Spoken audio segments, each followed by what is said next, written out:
રોમ રોમ ભાઈઓ, વહેલા સવાર પડી છે ને આપણે જવાનું હતું બોડાલ, એટલે બાઇક લઈને નીકળી જાય બોડાલ જવા માટે. રસ્તામાં આપણે કોમ ચાલુ હતું એટલે અહીંયા વાળી જાન આ છે આપણી વેલ્ડિંગ ની મોટી પેટી, ના છે હોલ પાડવાનું મશીન છે. થોડા સમય પહેલા નવું લાવી છે. હવે જ્યાં જોગમાના મંદિર દર્શન કરીને નીકળી જાય બોડાલ જવા માટે. નિયમ છે ને ઝબડિયા વાળા રોડ ની હોય જ્યાં હદરપુર ની હોય પડ્યું લઈ લીધી. હવે જ્યાં નજીમ ની આ ગાડી ને એક ટાયર તો હતા જ નહીં. અહીંયાથી નજીમ આગળ હે જ્યાં નજી વસવા સાચું ઉભો છે.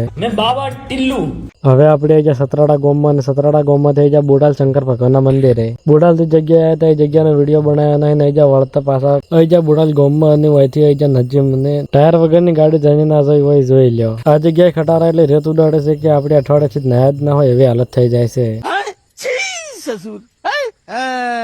કોઈ ખૂબ બધો જેસીબી પડ્યો તો હવે આગળ જઈને આપણે ડ્રાઈવર બદલીને છે તો ચારનો શિક્ષણ તો ચેડી બેઠો હતો. અહીં જ્યાં ઘરે નો એમ જોયું ત્યારે તો ખાલી મોસમ બેઠી ફોફા ખાતી હતી. હવે આપણે જવાનું હતું સાલ લેવા માટે એટલે ટ્રેક્ટર લઈને નીકળી જાય સાલ લેવા નહીં જ્યાં આપણી અવાવર વાંચમાં. હવે જ્યાં ભાજન થી પહોંચી જાય ક્ષેત્રમાં હોય 3-4 ભારા વાઢેલા પડ્યા હતા ને હજી વાઢવાનું ચાલુ હતું. બધી સાર વઢે રહે એટલે ઘડા આપણે જતા રહ્યા. થોડા દિવસ પહેલા ઓરવેલો ક્ષેત્ર જોવા માટે પણ હજી શેડા એવું નહીં છે. હવે બધી સાર કલટી ઉપર મચીને દોડે કરીને બોચીનો છે નીકળી જાય ઘરે જવા માટે.